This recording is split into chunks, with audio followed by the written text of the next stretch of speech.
ప్రభు యొక్క ఘనమైన నామాన్ని బట్టి ప్రతి ఒక్కరికి ఉదరాలు చెల్లిస్తూ ఉన్నాను. ఈ ఉదయకాలాన్ని అనేక సంగతులు హృదయంలోనికి వచ్చినప్పుడు ప్రతి మనుషునికి హృదయంలో కలవరం అనేది సహజంగా పుడుతూ ఉంటుంది.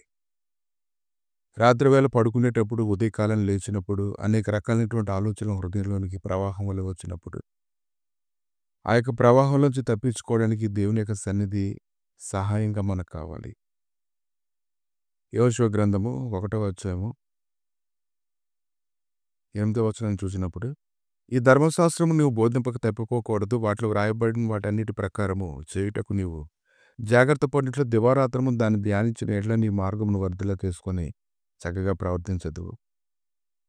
నేను నీకు ఆజ్ఞ ఇచ్చున్నాను కదా, నిబ్బరం కలిగి ధైర్యంగా ఉండడము, దిగులు పడకము, జరియకము, నీవు నడుచు మార్గమంతట్లో నీ దేవుడైన యెహోవా నీకు తోడుగా ఉండును.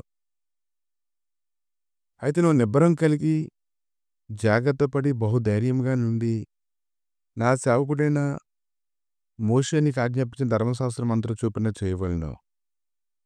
నీవు నడుచు ప్రతి మార్గమును చక్కగా ప్రవర్తించినట్లు నీవు దాని నుండి కుడికి కానీ ఎడమకి కానీ తొలగకూడదు. ఇక లేఖలను ధ్యానిస్తూ ఉన్నప్పుడు చాలా సంగతులు గ్రహించుకుంటూ ఉంటే ఏం జరుగుతుందంటే, దేవుని యొక్క లేఖనాలు మాత్రమే ధ్యానించుకుంటూ వాటిలోనే ఉండిపోవడం అనేది ఇది కొంచెం కష్టమైనటువంటి పని. దాన్ని మనం ఇష్టపడాలి. హృదయపూర్వకంగా దాన్ని ధ్యానించడానికి మనలో అటువంటి సంతోషం పుట్టాలి.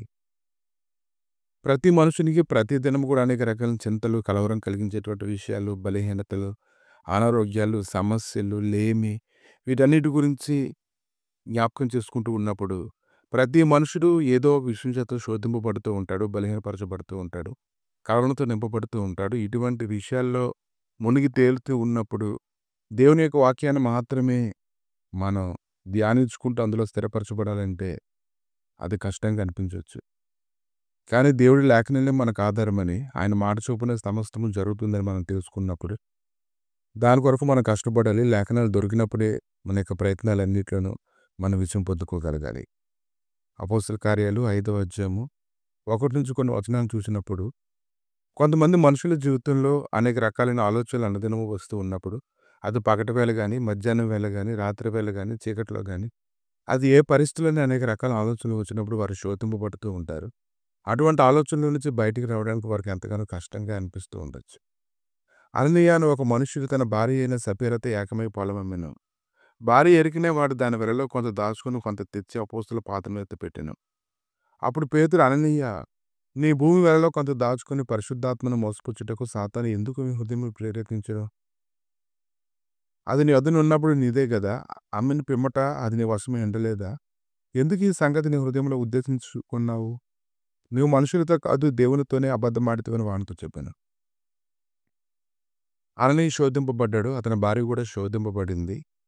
వారు శోధింపబడటం వల్ల కోరిక కలిగింది. కోరిక కలగడం వల్ల దేవుని దగ్గర వారు అబద్ధం ఆడవలసి వచ్చింది. అబద్ధం ఆడడం వల్ల వారు ప్రాణం విడవలసినటువంటి అవసరం వచ్చింది. అది విన్నటువంటి వారందరికీ భయం కలిగింది.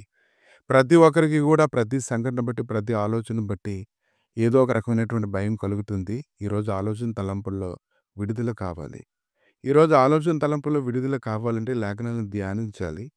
వాటిని ధ్యానించడానికి దేవుని యొక్క పాదాలు పట్టుకొని బ్రతిమలాడుకోగలగాలి. వాక్యంలో, ప్రార్థనలో, సహవాసంలో స్థిరంగా ఉండాలి. అలా ఎవరైతే స్థిరంగా ఉండి పరిగెడుతూ ఉంటారో అటువంటి వారు అందరి జీవితంలోని దేవుడి లేఖనాలు బాగా ధ్యానించి వారి మార్గాన్ని సరళం చేసుకుంటారు. ప్రభువా, మీ దయగలిగిన నష్టాలకు తండ్రి, ఉదయకాలాన్ని నీ లేఖనాలు ధ్యానించగలిగే కృప వారికి దయచేయండి. నీ లేఖనాలు ఎందు వారికి ఇష్టం పుట్టించండి ప్రభువా.